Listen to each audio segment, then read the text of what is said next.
നിയമം ലംഘിച്ച് വാഹനം ഓടിച്ച സംഭവത്തിൽ ആകാശ് തില്ലങ്കേരിക്കെതിരെ സ്വമേധയാ കേസെടുക്കുമെന്ന് ഹൈക്കോടതി. ക്രിമിനൽ കേസിൽ ഉൾപ്പെട്ട ആളാണ് വാഹനം ഓടിച്ചത്. ഇത്തരം വാഹനം പൊതുസ്ഥലത്ത് ഉണ്ടാകാനേ പാടില്ലെന്നും കോടതി പരാമർശം. ആകാശ് തില്ലങ്കേരിയുടെ നിയമം ലംഘിച്ചുള്ള വാഹനയാത്ര സംബന്ധിച്ച വാർത്ത ജനം ടിവിയാണ് ആദ്യം പുറത്തുവിട്ടത്.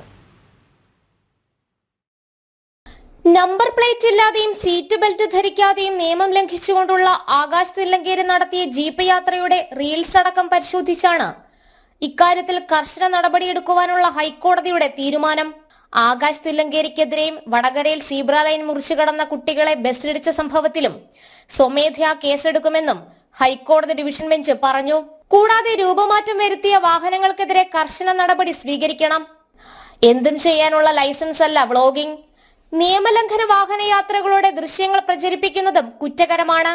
അതിനാൽ യൂട്യൂബ് അടക്കമുള്ള സമൂഹ മാധ്യമങ്ങളും ജാഗ്രത പുലർത്തണമെന്നും കോടതി ഓർമ്മിപ്പിച്ചു. അതിനിടെ ബീക്കൺ ലൈറ്റ് ഉപയോഗിച്ചതിൽ സർക്കാർ വാഹനത്തിനെതിരെ നടപടി സ്വീകരിക്കുവാനും കോടതി നിർദ്ദേശം നൽകി. KMML MDയുടെ വാഹനത്തിനെതിരെയാണ് നടപടി സ്വീകരിക്കുക. വാഹനത്തിൽ സംസ്ഥാന സർക്കാരിന്റെ ബോർഡ് ഉണ്ടായിരുന്നുവെന്ന് ചൂണ്ടിക്കാട്ടിയ കോടതി മോട്ടോർ വാഹന വകുപ്പിനോട് നടപടിയെടുക്കുവാനും ആവശ്യപ്പെട്ടു. കൂടാതെ നടപ്പാതകളിൽ വാഹനം പാർക്ക് ചെയ്യുന്നത് വ്യാപകമായ സാഹചര്യത്തിൽ സ്വമേധയാ കേസെടുത്ത് നടപടി സ്വീകരിക്കുമെന്നും ഹൈക്കോടതി മുന്നറിയിപ്പ് നൽകി. വാഹനങ്ങളുടെ രൂപമാറ്റം അടക്കമുള്ള വിഷയങ്ങൾ പരിഗണിച്ചുകൊണ്ടാണ് ഹൈക്കോടതിയുടെ ഇടപെടൽ. ജനം, കൊച്ചി.